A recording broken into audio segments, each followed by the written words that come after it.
Hello, welcome to the news at 10 on NTA News 24. We are reaching you live from Abuja. I am Stella Inameti. The headlines.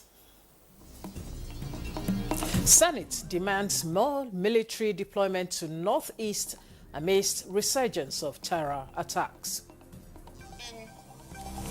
On the security apparatus to maybe change the tactics or the plan. House of Representatives votes against rotational presidency among 6 geopolitical zones. That we do not set a dangerous precedent and put it in the Constitution without due diligence, which Police helicopter spotted in Kogi community on official duty and not delivering food to bandits. Nigerian police force clarifies. And Federal High Court adjourns judgment between Natasha Akpoti-Rahan and National Assembly to 27th of June.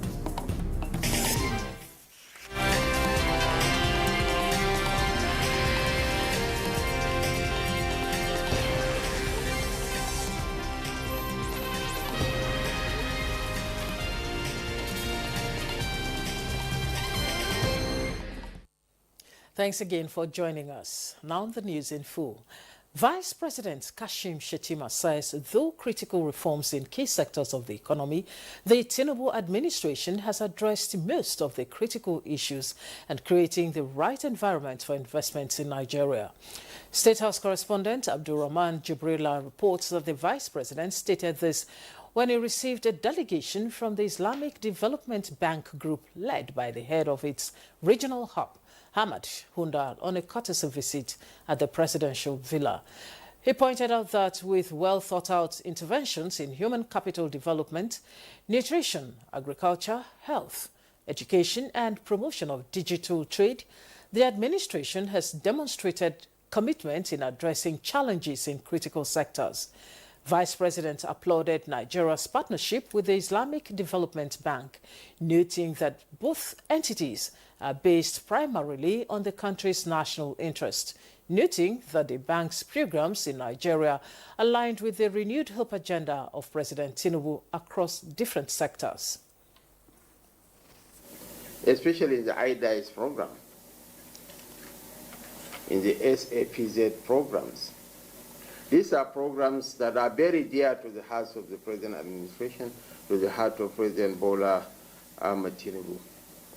And I will encourage you to continue this engagement, especially the first rollout of our halal strategy is coming on stream very soon, with a projected target of over $500 million. So we have discussed the opportunities to enhance, inshallah, the programs that are already there in terms of economic diversification, supporting the digital economy, the IDICE program, agro-processing, human capital development, as well as the economic diversification through the industries. And we'll also be focusing on bringing more children back to school through the out-of-school children program. And also building the productivity enabling infrastructure, which is focused on increasing the connectivity, the regional corridors, the rural roads, as well as enhancing Nigeria's energy security.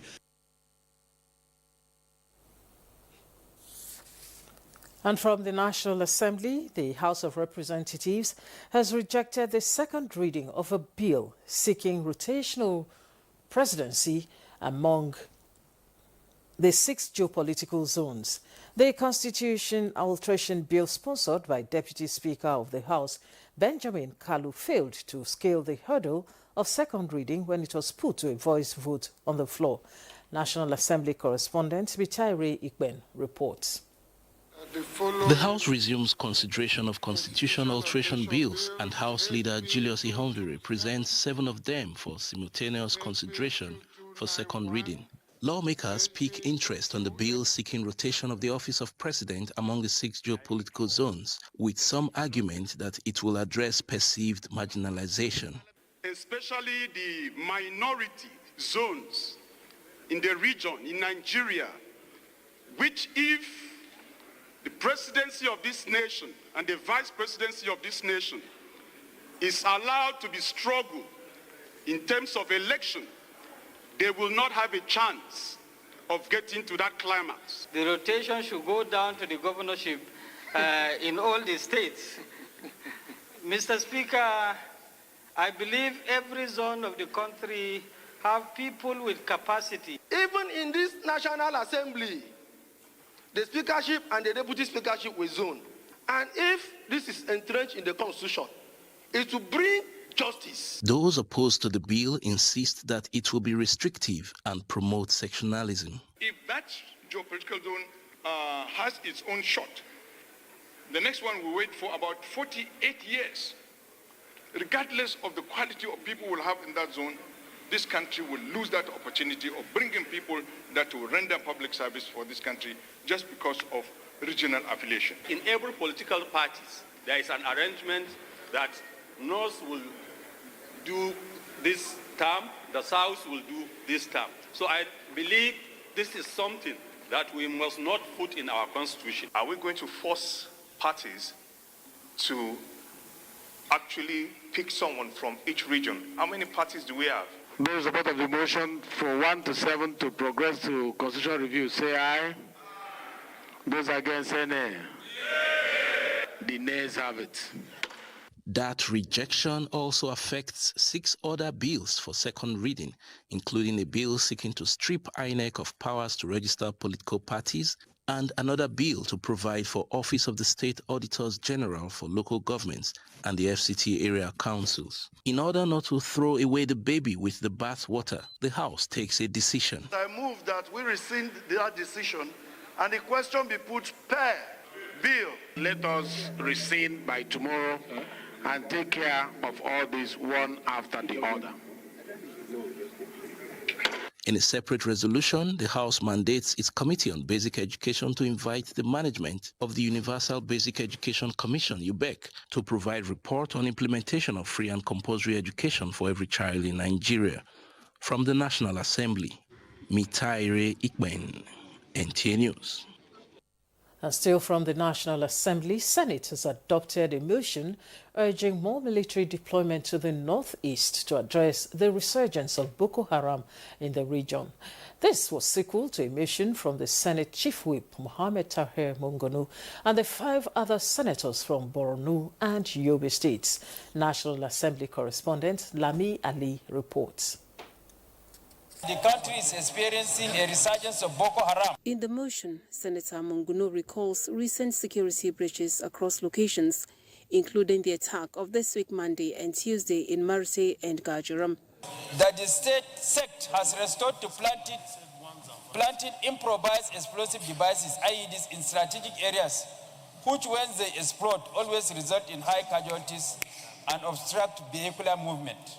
Yes, our security are trying, but we are calling on the security apparatus to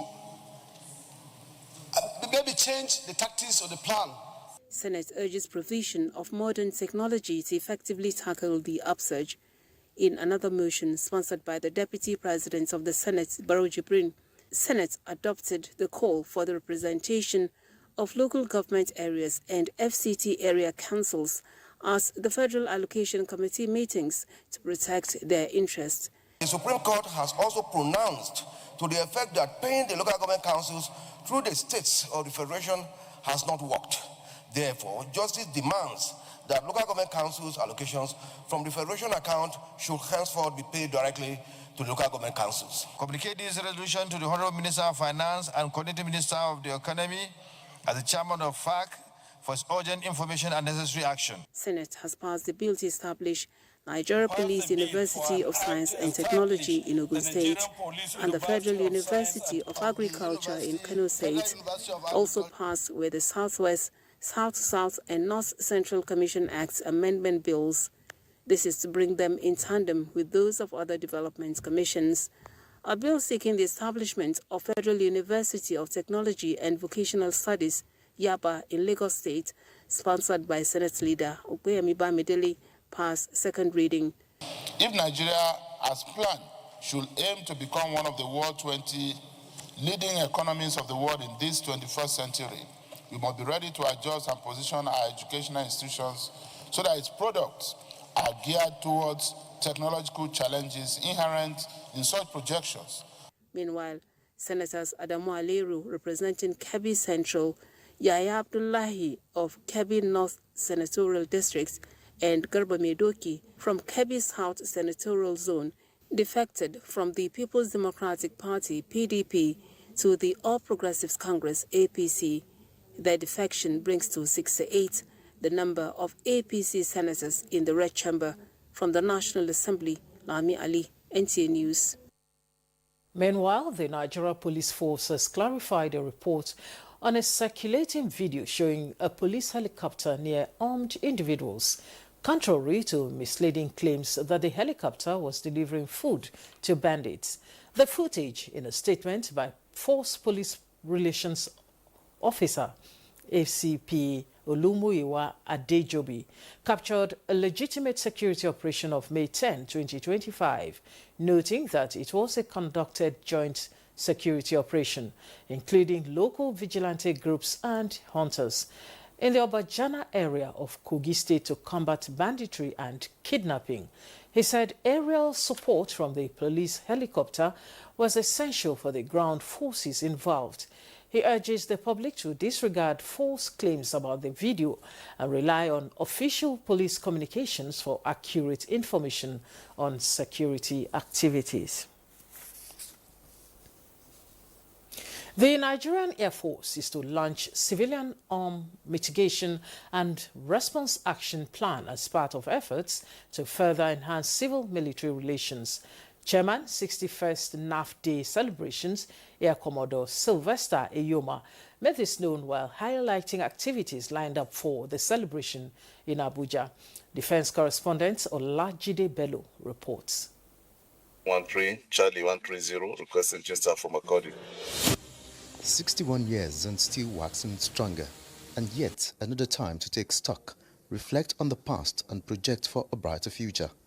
The Nigerian Air Force under President Bola Tinubu has made remarkable strides in enhancing its operational capabilities through focused personnel training on modern combat tactics and technologies, as well as the strategic acquisition of advanced platforms. It is intended to strengthen our collaborative efforts in employing advanced aerospace technologies to bolster our capacities to address national and regional security challenges. One notable success came with the partnership between the NAF and global aviation leaders, enabling the training of Nigerian pilots abroad. These collaborations not only boost flying proficiency, but also exposed personnel to modern combat tactics. Our efforts will leverage such partnerships to acquire cutting-edge aerospace technologies that would reinvigorate our respective air operations. With continued investment in the personnel and technology, the NAF is poised to meet future challenges with even greater confidence and capability. Olajide Bello, NTA News. The operatives of the Economic and Financial Crimes Commission, EFCC, have arrested a Lagos-based socialite and businessman, Fred Ajudwa, for an alleged $1.43 million fraud. A source within the EFCC hints that Fred Ajudwa was arrested in Abuja on Tuesday and is currently in custody of the Commission. Last week, the Supreme Court ordered his remand in correctional service and revoked a bail granted him by the Court of Appeal, Lagos Division. The Commission spokesperson, Dele Oyewole, declined to comment over the arrest. This is the news at 10 on NTA News 24. These and more stories when we return. Holy Child College, Obalende, Lagos, is 80, celebrating 8 decades of shaping minds and empowering women. He is calling all alumni, friends, and well-wishers in Abuja. Let's lace up and show up for our walkathon fundraiser. It's happening live on Saturday, May 17, 2025, at 8 a.m. prompt at the NTA Arena, NTA Headquarters Area 11, Garki, Abuja, by Ojuelegba Restaurant. Because this isn't just a walk, it's a movement for education, empowerment, and gender equality. Let's walk for the girl child. Speak with your steps, actions, not words. Let's bridge the gap. Holy Child College at 80, and we're just getting started.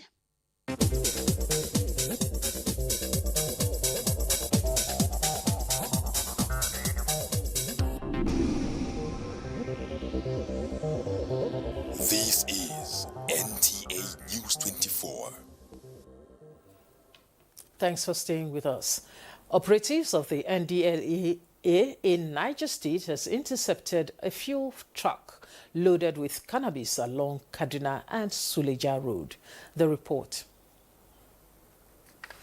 National Drug Law Enforcement Agency, Niger State Command, acting on intelligence as the crime must be fought intelligently along Kaduna-Suleja Road during search operations, intercepted a fuel truck loaded with cannabis pretending to be carrying fuel.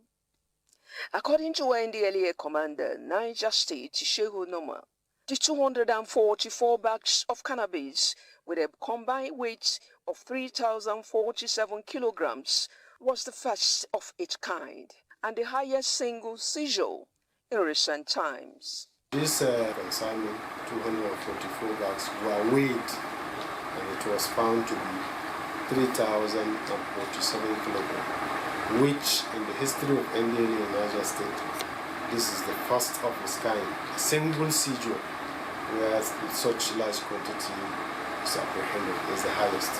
Apart from the truck, 4 suspects were arrested with the exhibits and will be charged to court after a comprehensive investigation, while 4 vehicles were recovered from them. I want to use this medium to inform all who would be, or those who are already in the habit of dealing in illicit drugs of whichever type, that NDLEA Niger State Command is up to the task, and we are always ready to check them out to ensure that they are arrested and brought to book.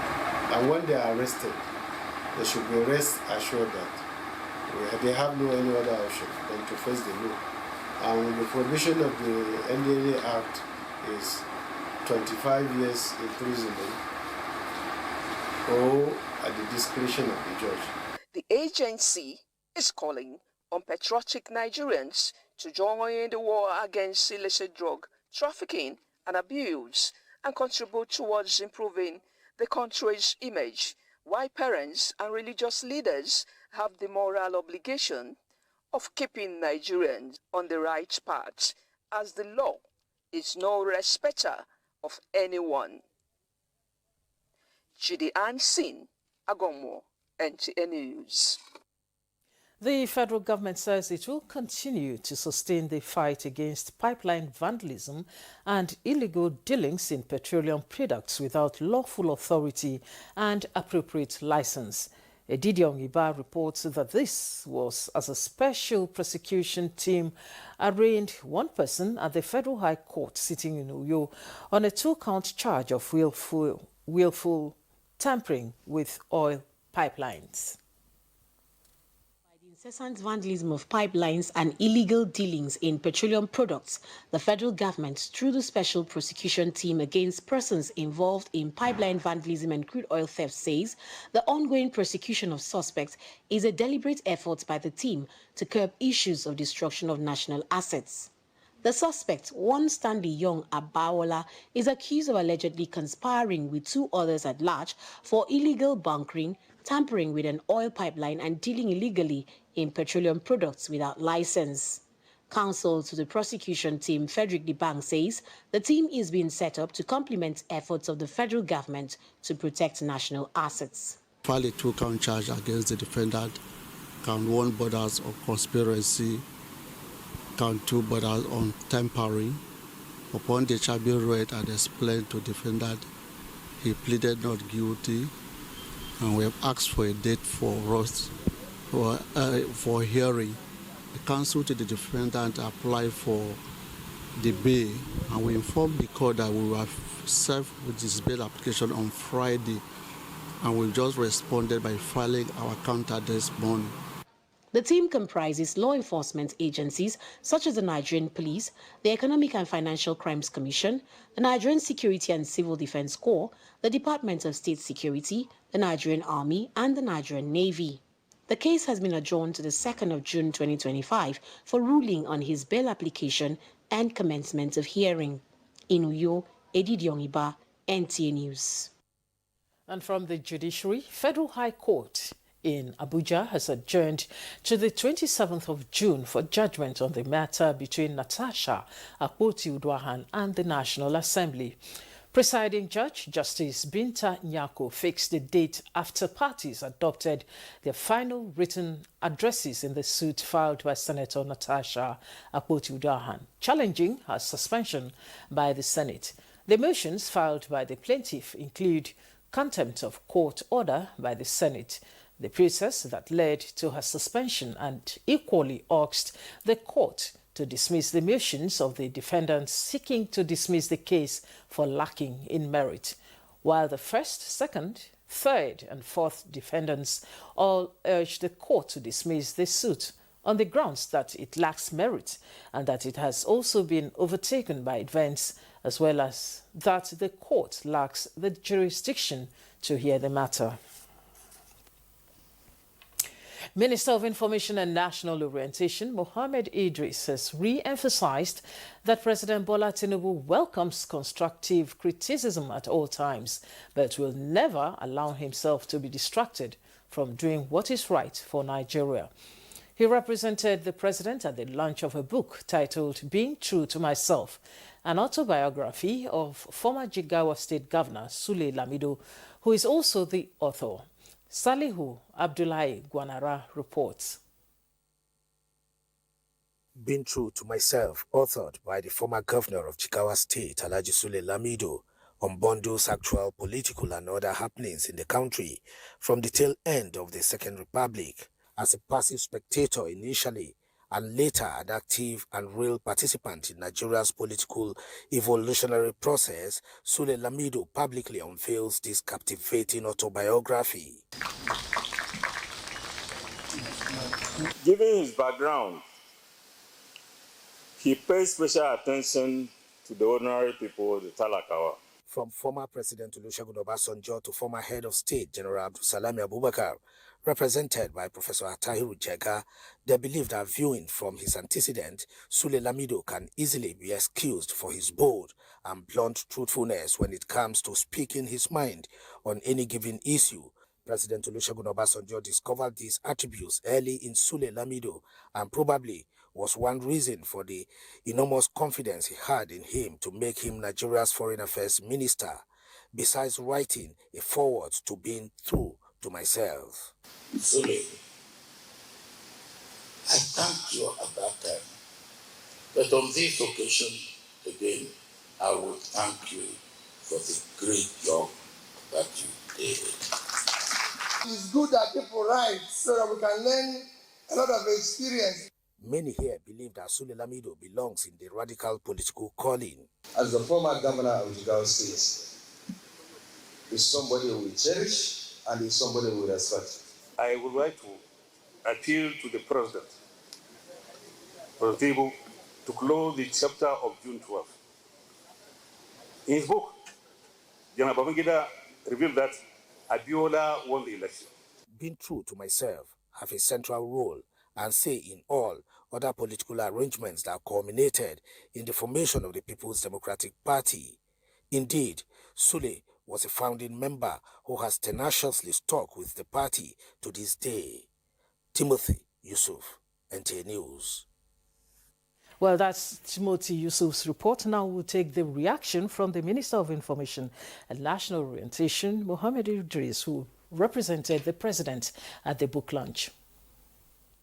But since His Excellency the President is represented, it was a stage of the high and mighty, mostly the political class from across political parties.